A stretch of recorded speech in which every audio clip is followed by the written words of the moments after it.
அஸ்ஸலாமு அலைக்கும். Hi friends, எல்லோரும் எப்படி இருக்கீங்க? இன்றைக்கி நம்ம சேனலில் பாம் ஆயில் யூஸ் பண்ணுறவங்களுக்கான டிப்ஸ் தான். பாம் ஆயில் வந்து யூஸ் பண்ணலாமா வேண்டாமா, அது வந்து நம்ம உடம்புக்கு ஹெல்த்துக்கு நல்லது கிடையாது, கொழுப்பு ஜாஸ்தி அப்படின்னு சொல்கிறாங்க.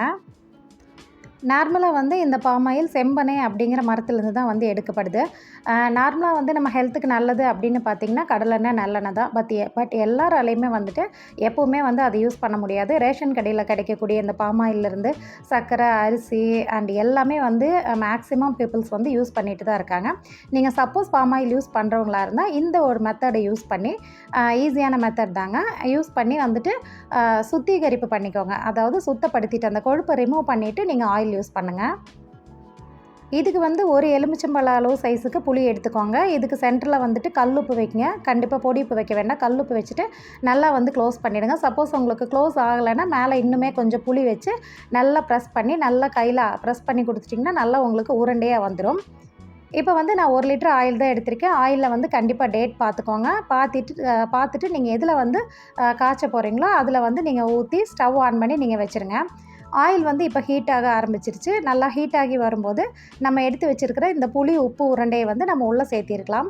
பாருங்கள், இந்த அளவுக்கு நான் டைட்டாக வந்து உருண்டை எடுத்து வச்சுருக்கேன். இதை உள்ளே சேர்த்திக்கலாம். கூடவே இன்னொரு முக்கியமான பொருளை உள்ளே சேர்க்கணும்.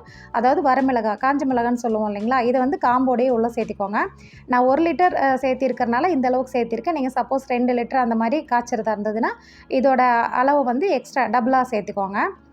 சேர்த்திட்டு மீடியம் ஃப்ளேமில் வச்சுக்கோங்க. இது நல்லா கொதித்து வரணும். அந்த புளியோட கலர் வந்து நல்லா சேஞ்ச் ஆகி பிளாக் கலர் ஆகிடும். இந்த ஸ்டேஜில் ஸ்டவ் ஆஃப் பண்ணிவிட்டு நீங்கள் உடனே அந்த புளியும் அந்த வரமிளகாயும் வந்து ரிமூவ் பண்ணிவிடுங்க. இதை வேறு எதுக்காகவும் நீங்கள் யூஸ் பண்ண வேண்டாம். இதை அப்படியே வந்து குப்பையில் தூக்கி போட்டுருங்க. இப்போ அந்த எண்ணெயை அப்படியே வந்து நம்ம ஆற விட்டுடலாம். ஆற விட்டுட்டு நீங்கள் பாட்டிலில் ஊற்றி தாராளமாக நீங்கள் வந்துட்டு சமையலுக்கு யூஸ் பண்ணிக்கலாம். நிறைய பேருக்கு இந்த மெத்தட் தெரிஞ்சிருக்கலாம். நிறைய பேர் இது யூஸ் பண்ணாமல் கூட இருக்கலாம். சப்போஸ் நீங்கள் பாம் ஆயில் யூஸ் பண்ணி சமைக்கிறவங்களா இருந்ததுன்னா இனிமேல் இந்த மெத்தடை யூஸ் பண்ணி பியூரிஃபை பண்ணிவிட்டு நீங்கள் சமைங்க. உங்களுக்கு ரொம்பவே பாதுகாப்பாக இருக்கும். கண்டிப்பாக இந்த வீடியோ உங்களுக்கு யூஸ்ஃபுல்லாக இருக்கும்னு நினைக்கிறேன். தேங்க்ஸ் ஃபார் வாட்சிங். நெக்ஸ்ட் வீடியோவில் பார்க்கலாம். பாய்.